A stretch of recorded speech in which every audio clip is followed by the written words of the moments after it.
Imagine this, a rocket, not a spaceship, but a rocket. A 21st century marvel, launching from Earth, not to escape gravity, but to harness it. By 2026, humanity's first 9 missions will blast off, each a step toward a bold promise. A multiplanetary species by 2028. But here's the rub, Earth's gravity is the enemy. To reach Mars, you need to burn through fuel like a wildfire. Most of it just to escape our planet's grip. Once in space, though, the vacuum becomes your ally. No air resistance, no friction, just motion and math. The trick: turn fuel into fuel efficiency. Enter the staged mission. A genius hack. Picture this, a rocket, partially fueled, rockets up, detaches, and burns its fuel to escape Earth. Then, in low orbit, it docks with a second ship, a fuel tank, to power the final leg to Mars. 2 rockets, 1 mission. It's like a relay race, but in space. And how often can we do this? The math is brutal. Earth and Mars orbit the Sun in a dance of timing. Every 26 months, the planets align. A cosmic window. That's when the first Mars-bound rocket will test its mettle in 2026. By 2028, humans will finally step onto the red planet. But the trip itself, it's a 6-month sprint. As fast as current tech allows. Accelerate, coast, decelerate. It's not about speed, but precision. The rocket's trajectory, a gravity slingshot through the asteroid belt, a cosmic slingshot to Mars. This isn't just about rockets. It's about redefining humanity's place in the cosmos. By 2028, we'll have our first interplanetary colony.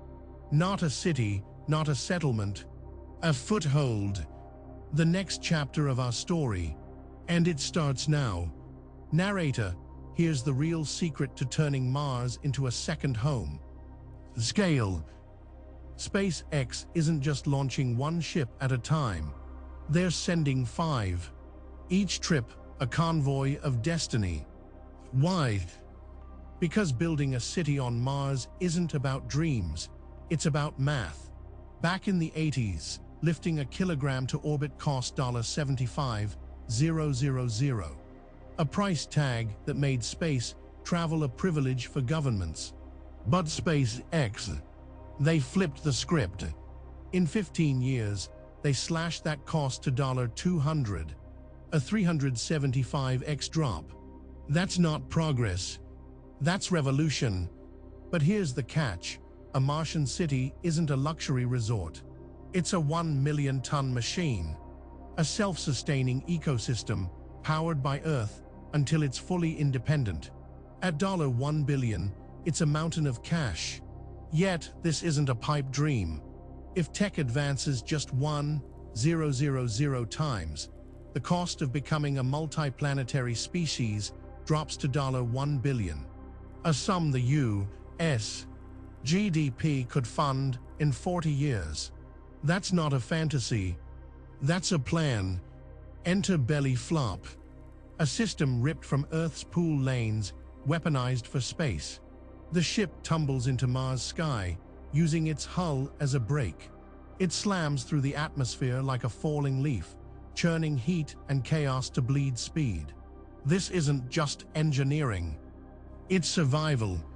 And when it finally touches down, this is where the story begins. Narrator, the descent isn't a free-fall. It's a controlled dance of physics and precision.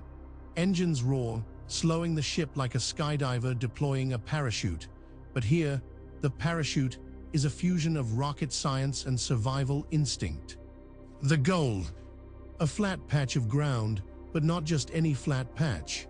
Because Mars isn't a playground. It's a graveyard of craters, a desert of jagged rocks, and a planet that wants to kill you. Narrator, so where do you land? 3 rules. 3 lifelines. First, water. Not in rivers or lakes. Hidden beneath the surface, trapped in ice buried under layers of dust. That ice is your lifeline. It's not just H2O. It's oxygen, fuel, the foundation of any colony. But you can't just dig it up. It's buried 5 meters deep, protected by Mars' merciless environment. You'll need tools, time, and a plan, but that's later. Narrator second, sunlight. The equator is your ally. Less than 40 degrees north or south. That's where the sun hits hardest, where temperatures are less brutal, where solar panels can work. But here's the catch: dust. It's a thief. It covers everything. So your landing site must balance sunlight with less dust. A perfect storm of energy and endurance. Narrator, this isn't just about landing. It's about choosing where to survive. Every meter of terrain is a gamble. Every decision, a battle against the elements. And when the dust settles, this is where the colony begins. Narrator, the hunt for the perfect landing zone isn't about where to land. It's about surviving the first steps. The flat, sun-baked plain of Arcadia Planitia is the answer. Why? Because here, the ground is soft enough to dig for water ice, the temperature swings are manageable, and the soil. It's a goldmine for oxygen and fuel. This is the blueprint for life. Narrator, but how do we turn this map into a reality? 2026 is the deadline. 5 robotic scouts will launch. No frills, no hype. Just precision. Their mission: confirm water, flag hazards, and lay the groundwork for the first humans. These machines are the vanguard of a new era. Narrator, once the scouts return, the real work begins. A compost plant. Yes, compost will be the first structure. Using water and CO2 from the air, it'll churn out methane for fuel and oxygen for breath. Survival isn't a luxury here. It's a chemistry experiment. Narrator, SpaceX envisions 4 phases. Phase 1 is a skeleton crew, a few modules, and a heartbeat of hope. By 2028, 2 ships will arrive, loaded with tools, food, and the courage to stay. But this isn't a race. It's a relay. Narrator, if delays strike, the plan adapts. Missions might stretch, but the goal remains. A foothold on Mars, built by humans for humans. The first settlers won't just survive. They'll transform this barren world. And when the dust settles, this is where humanity begins to live among the stars. Voiceover, imagine this: a single fragile colony on the red planet. No skyscrapers, no bustling streets. Just this, a whisper of human ambition on a world that's never known us. But here's the truth: this isn't the end. It's the beginning. Voiceover, to build a self-sustaining city on Mars. Martiano, you don't just need rockets. You need 8 impossible puzzles solved. Energy, oxygen, water, food, and the human cost. Let's break it down. Voiceover, first the basics: air, water, food. Every drop of oxygen must be recycled, every calorie harvested from Martian soil. But here's the kicker: this isn't a vacation. The first settlers, a team of specialists paid by governments or corporations, risking their lives for a shot at the future. Voiceover, gravity. Mars' pull is just 38% of Earth's. That means muscle atrophy, bone loss, and a slow, creeping erosion of your body. You'll need to train like an Olympian. In artificial gravity, in water treadmills, in labs that mimic Earth's weight. Voiceover, and then the silence. A 22-minute delay between your voice and a loved one's reply. No sunset, no birdsong, no wind. Just dust. That's when the mind cracks. Depression, anxiety, even rebellion. You'll need art, therapy, and spaceships that feel like home. Voiceover, but the worst threat: Radiation. No magnetic field, no atmosphere. Mars is a cosmic sauna. Your skin, your DNA, your cells are under siege. Shielding. It's a battle. And if you're unlucky, you'll die in your sleep. Voiceover. This isn't just about survival. It's about becoming 1 million people by 2040. That's not a fantasy. It's a plan. But the first settlers, they'll be the ones who forge the path. Voiceover. The dust will settle. The first cities will rise. And when the first humans walk on Mars, not as guests, but as owners of a new world, that's when we'll know humanity isn't just surviving. It's evolving. Voiceover. And this is where we begin. Voiceover. What if the first step to becoming a multiplanetary species wasn't about rockets, but about surviving the unforgiving void of Mars? The red planet isn't a vacation spot. It's a radiation furnace. Right now, Mars' surface is 50 times more exposed to cosmic rays and solar flares than Earth. That's not just a number. It's a death sentence for unprotected humans. Cancer, genetic mutations, the risks are real. But SpaceX and NASA aren't backing down. They are engineering survival. Imagine this, a shield made of regolito, Mars' own dust. It's not just grit, it's a natural armor.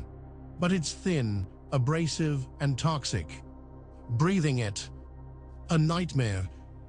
So they're building filter systems, thermal barriers, and strict protocols to turn this killer dust into a lifeline. But there's more. Solar panels. They're half as efficient on Mars. And when dust storms hit, they're buried for weeks. No power, no hope. So they're designing autonomous cleaners to scrape the dust away before the storm even arrives. And then, oxygen. Mars has no breathable air, just carbon dioxide. So we're building electrolysis plants to split CO2 into oxygen and fuel. It's a life or death process. Every breath is a technical triumph. This isn't just about rockets. It's about engineering the impossible. Because if we're going to own Mars, we have to survive it first. And that's where the real revolution begins. Voiceover. The next chapter isn't about speed. It's about resilience. And the story of humanity's second home starts with the science to survive it. Voiceover. Wait. This isn't a sci-fi dream. It's already happening. Voiceover. NASA MOXIE, short for Mars Oxygen In Situ Experiment, isn't just a gadget. It's a revolutionary engine of survival. On Mars, it's siphoning carbon dioxide from the thin air, heating it to 800 degrees C, and splitting it into oxygen and carbon monoxide. That oxygen, it's breathing life into habitats. The carbon monoxide, it's fuel for the Starship, the rocket that'll carry us to the red planet. Voiceover. Imagine farming in a vacuum. No soil, no rain, no sun. That's why we're reinventing agriculture. With hydroponics, where plants root in nutrient-rich water, and aeroponics, where roots float in air, nourished by mist. These systems, they're self-contained, thriving in habitats, and they're scalable. One day, they'll feed entire colonies. Voiceover. But even the most advanced tech needs a starting point. That's where robots come in. Autonomous machines will level the land, move regolith, and prepare the surface for human boots. They're not just building roads. They're engineering the first Martian footholds. Voiceover. This isn't about speed. It's about survival. Every breath we take on Mars is a test of ingenuity. Every drop of water, every spark of oxygen. It's the science that'll let us breathe on another world. And the Starship. It's not just a rocket. It's the bridge between Earth and the stars. Voiceover. The next chapter isn't about colonizing Mars. It's about becoming a species that thrive beyond Earth. And the science to do it. It's already here. Voiceover, imagine the first Martian colony. No glittering metropolises, no utopian fantasies. Just a cluster of modular habitats, solar panels stretching like a desert's breath, and a single, audacious question. How do you build a city on another world without breaking the bank? These structures aren't just shelters.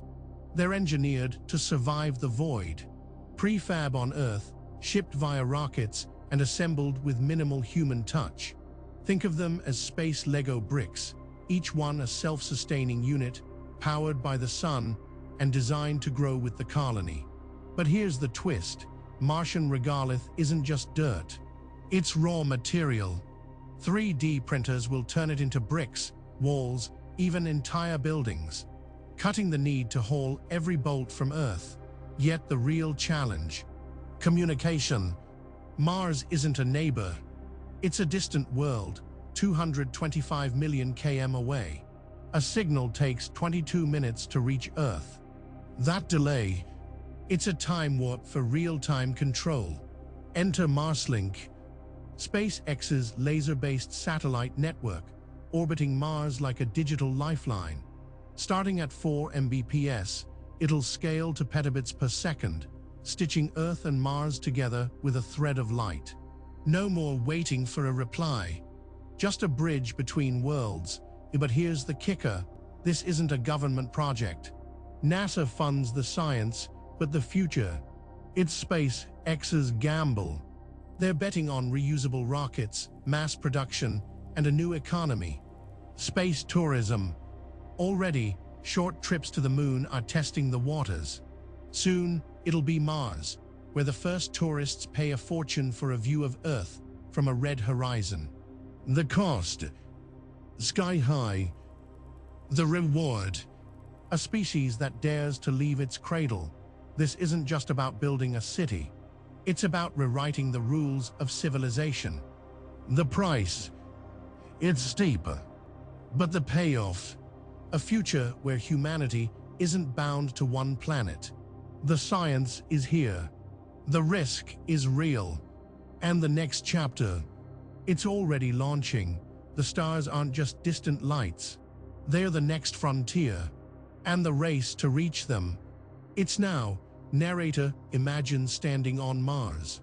Not in a sci-fi novel. Right now. Not in 2050. By 2028. The cost: a fraction of what it takes to reach Antarctica. Today, a trip to the South Pole costs thousands. But Mars, billions. Yet the numbers are shifting. No, not yet. But the math is clear. If 50,000 people pay euros 30,000 to visit Mars, that's euros 1.5 billion a year. A niche market, a profitable one. Yet the journey, harshly. Transport costs, skyrocketing. But here's the twist: the Starship isn't just a rocket. It's a bridge. A 26-month voyage that turns the impossible into the inevitable. This isn't about luxury. It's about survival. The tech to thrive on Mars. It's the same tech that'll revolutionize Earth's energy grids, water recycling, and climate resilience. And that's the real stakes. A third world war. A pandemic. A climate collapse. A single planet can't guarantee our future. But two planets. That's security. The risk is real. And the next chapter, it's already launching.